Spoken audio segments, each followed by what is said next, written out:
Hello again. Behold, I have refined you, but not like silver. I have chosen you in the furnace of affliction. You know, back in my charismatic days, my word faith days, I ran across that verse. It just didn't know what to do with it. God chooses us in the furnace and refines us in the furnace of affliction. How do we deal with that? Telling us there's some purpose in pain. And I've been in pain. All kinds of pain. And I want to run from it. And I'm sure you know exactly what I'm talking about. It's not a happy, fun moment. How can there be purpose in pain? What if I'm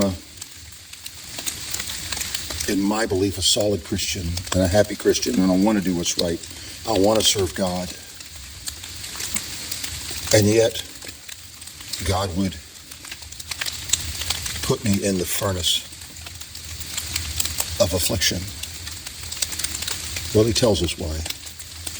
To refine us. Gold is beautiful in the rock.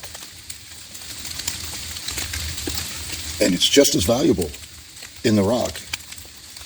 However, it's not useful till you extract it out of the rock and shape it into something. Now, we tend to think that that means that this pain, this anguish is getting us over those private sins, those menial things that we do that we shouldn't do, but we keep doing. It's so much more than that. You see, in ourselves, the good things in us need to be refined, need to be shaped, need to be tutored. And I'm not talking about the pain of breaking an arm. I'm talking about pain like when you fall on your face and you question whether God exists or not. Pain. When you don't know what to think about the situation at all, and everything you've always run to is simply not there for your support anymore. And pain that goes on. Maybe it goes on for a few years, and I have been there. This is what it did for me. It reorganized my inner world. Those good things that had been built into me by the Holy Spirit so far, through this season, were shaped and fit together.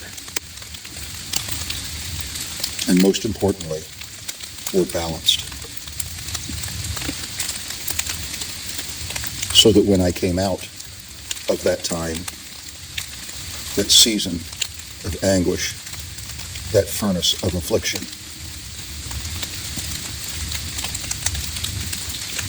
I not only had a better sense of what is and what ain't, I had a better stature, a better substance to deal with the questions that would face me afterwards. To face conflict, I could deal with it better.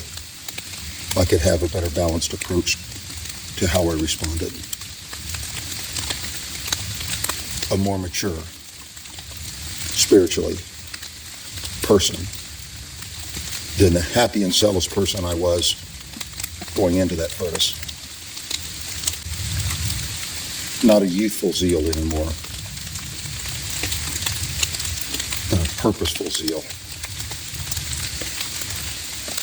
That's why God does that to us. Because that's what it takes to shape us into what he wants us to be, so that we can do the work that he has called us to do.